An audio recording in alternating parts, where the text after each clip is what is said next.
Баршаларыңызға қалайсыздар, жақсысыздар ма, аман есенсіздер ма? Біз бүгін үйімізге қонақ шақырып жатырмыз. Соған міндетті түрде біз әр қонаққа етімізді асып дайындап отырамыз. Сол ет асу әдісімізбен сіздермен бөліспекшіміз. Міне бүгін біз келініміз екеуміз жасап жатырмыз. Мынандай бір кішкентай бөбегіміз бар. Осылай көтеріп жүріп, дастархан жасап үлгереміз бәріне. Қараңыздар, бізбен бірге болыңыздар. Келінім мынандай етті дайындап, барлығын жуып шайып дайындап қойды. Қазысын бәрін сыртынан орап, салуға дайын тұр. Мынандай картошкілерімізді, пияздарымызды да бәрін ашып дайындап алдық. Енді етімізді салып, 2 сағат, 2,5 сағатқа қойып пісіріп аламыз. Бізде мынандай осылай ет, жылқының жаялары, осындай жілік еттері.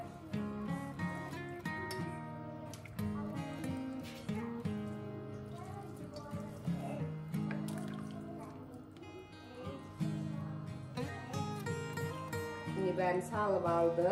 Бетіне қазымызды салып, кішкене қайнағаннан кейін тесіп, сосын арғарата 2 сағат қайнатуға жібереміз. Міне біз бөлек ыдысымызға жылқының қанын пісіріп жатырмыз. Міне ыдысымыз. Міне қанымыз қайнады. Енді оның көбігін аламыз.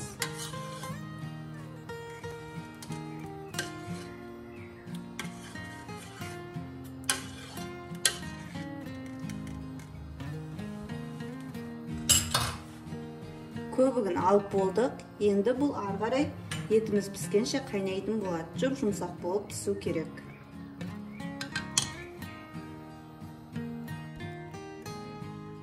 Міне етіміз қайнады. Бұның да көбігін сүзіп алып тастаймыз.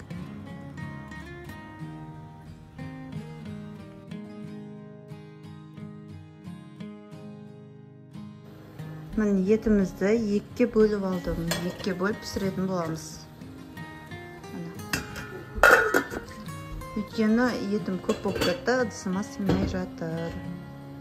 Енді осы қайнап тұрған еттің сорпасына картошкамызды, сәбізімізді, болгарскийімізді, помидорымызды салатын боламыз.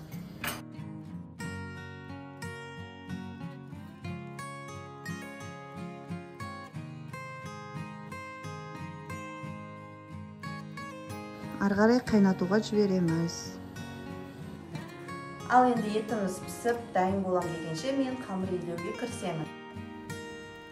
Енді 1,5 бокал суымызды құямыз.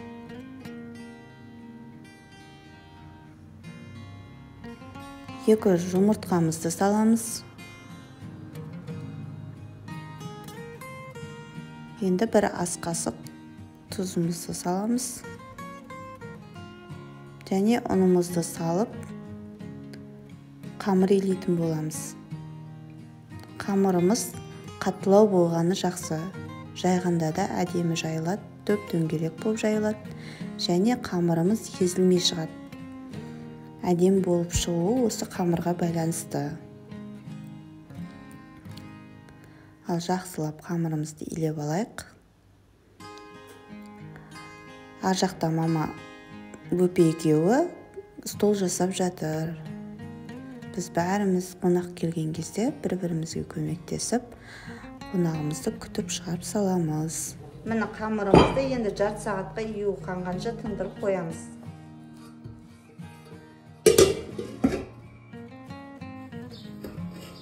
Міне қамырымыздың июі қанып, әдемі болып шықты. Енді осыны бөліктерге бөліп, қамырымызды жаятын боламыз.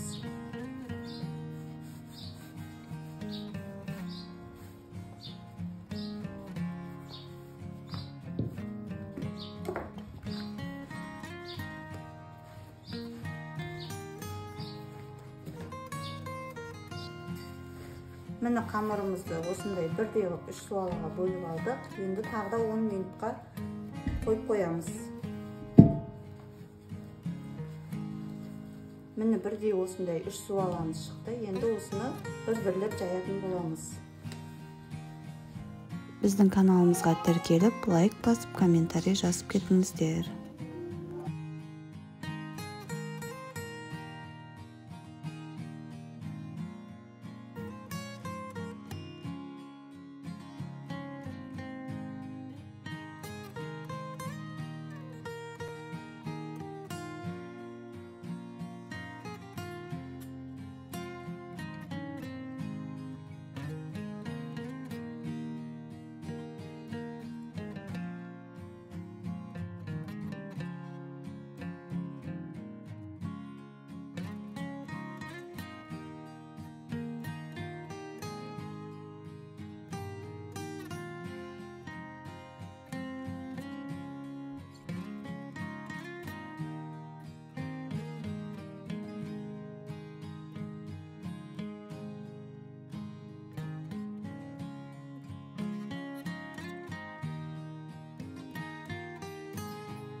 Міне 3 су аламызды жайып, дайындап қойдық. Қонақтар келгенде салып ала саламыз.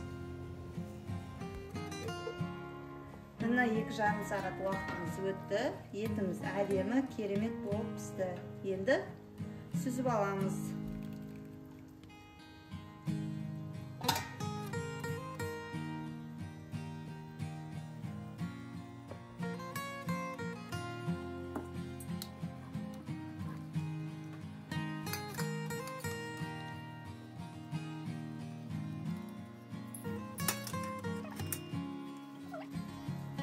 Міне енді екінші кастрюльдегі етімізді сүзіп алатын боламыз.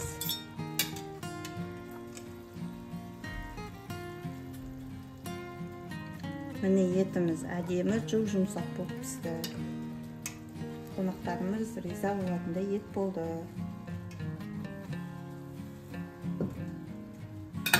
Міне сүзіп алдық. Енді кастрюльдегі салған көкөністерімізді сүзіп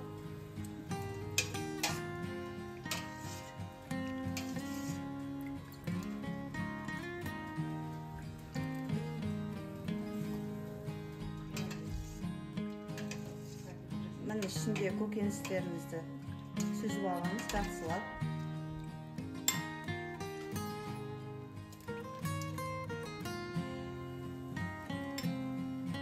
Көкөністерімізді бәрін сүзіп алғаннан кейін бетіне шыққан майымызды ыдысымызға құйып подливка жасаймыз.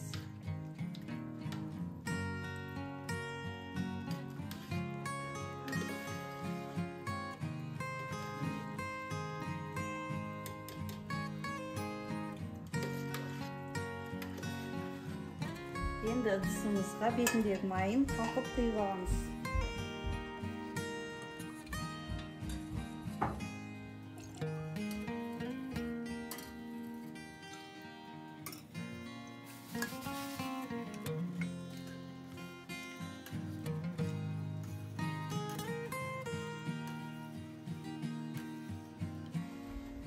Міне майымыз сүзіп алдық. Енді осының ішіне пияз бен томатымызды қосып подливка жасаймыз. Қамырдың бетіне подливка жасаймыз.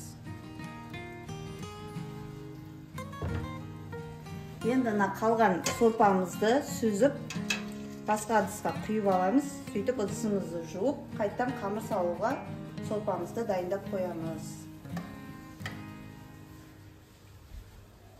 Міне қалқып алған майымызды газге қойдық. Енді үстіне пиязымызды қосамыз.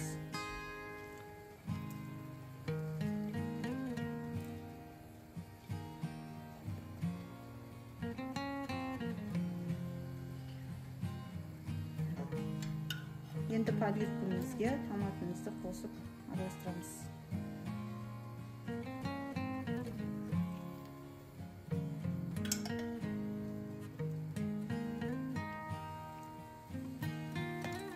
Осылай 15 минут қайнатып аламыз.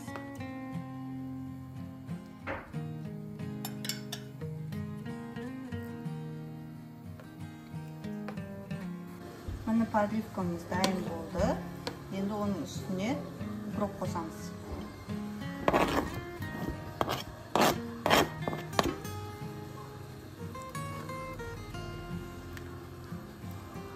Болды, қамырымыздың подливкасы дайын болды. Міне сүзіп алынған етіміз, қазымыз және қарнымыз. Өте әдемі болып пісті. Сорпамыз қатты қайнап жатыр. Енді қамырымызды саламыз. Дейміз, а?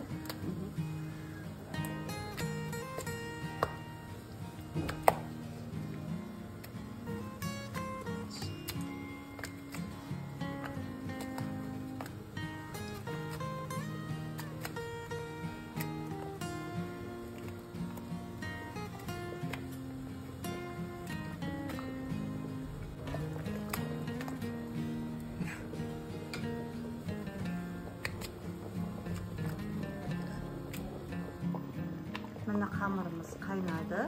Енді сүзіп аламыз.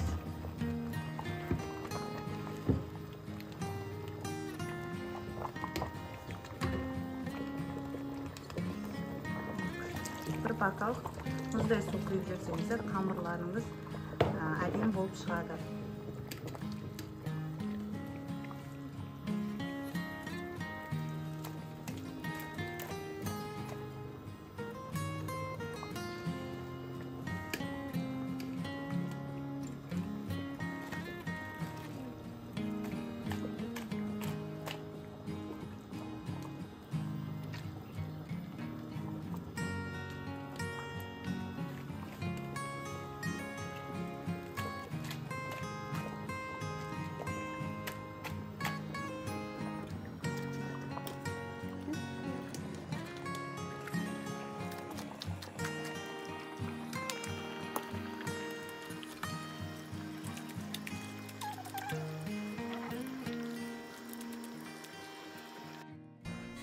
Міне қонақтарымызға арналған қамырымызды алдық. Енді үстіне подливканы осылай әдемілеп араларын ашып салатын боламыз.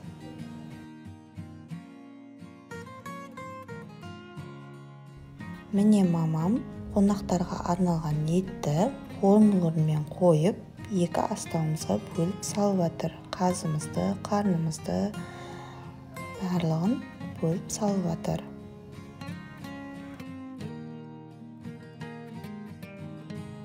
Міне қонақтарға арналған біздің үйдің бешбармағы дайын.